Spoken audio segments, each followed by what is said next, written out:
नमस्कार दोस्तों, आज हम बात करेंगे मेंटेनेंस भरण पोषण। सीआरपीसी 125 में इसके पहले मेंटेनेंस को वर्णित किया गया था। अब सीआरपीसी 125 को पूरी तरह बंद कर दिया गया है और भारतीय न्याय सुरक्षा संहिता 144 लागू कर दिया गया है। तो आज चर्चा करेंगे पत्नी का भरण पोषण कब बंद होगा।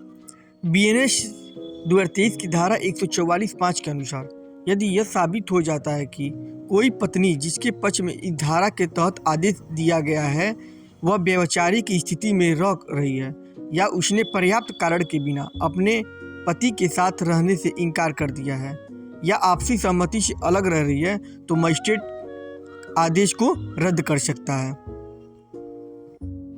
इसमें एक महत्वपूर्ण केस है राजेंद्र बहादुर सिंह बनाम हेवती। इलाहाबाद उच्च न्यायालय धारा 125 की भाषा से स्पष्ट है कि व्यभिचारी एक सतत संबंध होना चाहिए। एक या दो घटनाएं सीआरपीसी की धारा 125 के तहत पत्नी को भरण पोषण से अयोग्य नहीं ठहराती। जब पत्नी व्यभिचारी के आरोप से इनकार करती है तो पति को सकारात्मक साक्ष्य के साथ व्यभिचारी को स्थापित करना होता है।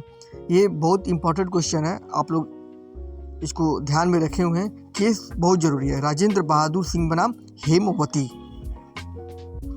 अब अगला सवाल आता है कि किस आधार पर पति भरण पोषण राशि नहीं देगा। बीएनएस 2023 की धारा 144(4) के अनुसार यदि पत्नी अभावग्रस्त अथवा में रह रही है या पर्याप्त कारण से बिना सहमति के पति के साथ रहने से इनकार करती है या वे आपसी सहमति से अलग रह रहे हैं, तो इस धारा के तहत अपने पति से भरण पोषण या अंतरिम भरण पोषण और ऐसी कार्रवाई के खर्चे प्राप्त करने की हकदार नहीं होगी। इसमें एक केस है लक्ष्मीबाई पटेल बनाम श्याम कुमार पटेल। सुप्रीम कोर्ट भरण पोषण से इनकार सिर्फ धारा 125(4) सीआरपीसी के तहत किया जा सकता है। जब तक पत्नी मजबूरी से घर से बाहर रहती है तब तक उसे भरण पोषण का दावा करने का अधिकार है। एक और केस है विमल कुमार वर्मा बनाम कविता वर्मा। इलाहाबाद उच्च न्यायालय हिंदू विवाह अधिनियम की धारा 9 के निर्णय का पालन न करने के आधार पर भरण पोषण से इनकार नहीं किया जा सकता है। अब बात कर लेते हैं कि भरण पोषण कब दिया जाएगा।